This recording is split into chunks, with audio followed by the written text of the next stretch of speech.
Retired Air Force Colonel Robert Bob Harvey, the epitome of grace under fire, was once ejected over the South Carolina skies from an F-16 fighter jet with a design flaw.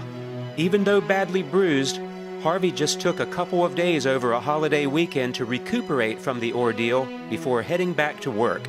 That's not the half of it either, since while piloting another F-16, this time over Turkey, the engine completely conked out on Harvey, for all intents and purposes, immediately making the beefy aircraft into one unwieldy glider.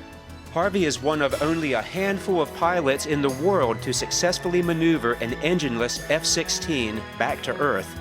Should he win the post of District 4 Port Commissioner, a position for which he is currently campaigning, Harvey should have no trouble navigating any possible turbulence in guiding the development of one of America's busiest and fastest-growing ports. Born in California and raised in rural Oregon, Harvey enlisted in the Army at 18. His Army duty done, Harvey continued flying UH-1 helicopters, this time to fight forest fires while he attended night school. He went back into military service, choosing the Air Force in this go-round. He worked his way up quickly, going through the U.S. Air Force Fighter Weapons School and becoming a fighter pilot of F-16s with 3,100 hours, including 160 combat hours on those aircraft. Bob was awarded the Distinguished Flying Cross for Valor, a Bronze Star, 5 Air Medals, 2 Legion of Merit decorations, the Defense Superior Service Medal, and the Air Force Karen Collegian Trophy for the most outstanding achievement in U.S. Air Force aviation safety. His amazing landing of the engine-out F-16 over Turkey earned him that distinction. By the time he retired with a colonel's rank, Harvey had logged in more than 5,700 flight hours.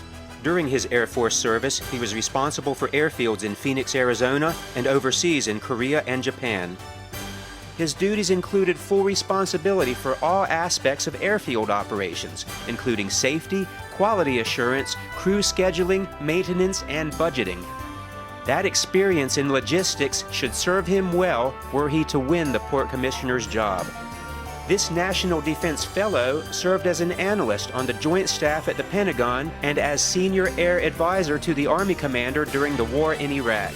His last active duty assignment as Chief of Standardization and Evaluation for the U.S. Central Command Air Forces carried the responsibility of assessment of 38 flying units at 10 bases throughout the Southwest Asian Central Command area. His current job allows him the luxury of coming home to his Cocoa Village condo every evening, a fact his wife Connie highly appreciates. After 33 years of military service and the migratory lifestyle that accompanies it, the Harveys embraced Brevard with open arms when they moved here in 2011. As has been their modus operandi throughout their marriage, the couple became immersed in the community.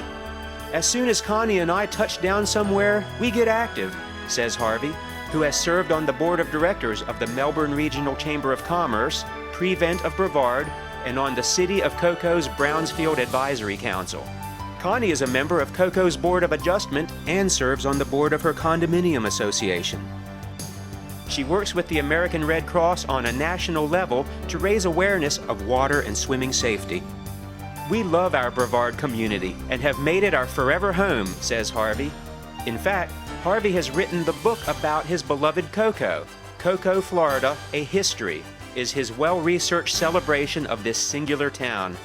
He is also the author of The Whole Truth, the tainted prosecution of an American fighter pilot, the story of his friend's wrongful military court-martial conviction.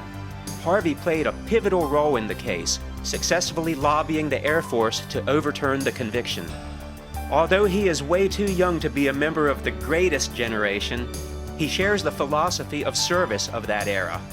When several community leaders encouraged him to run for Port Commissioner, he decided to throw his pilot's visor into the ring.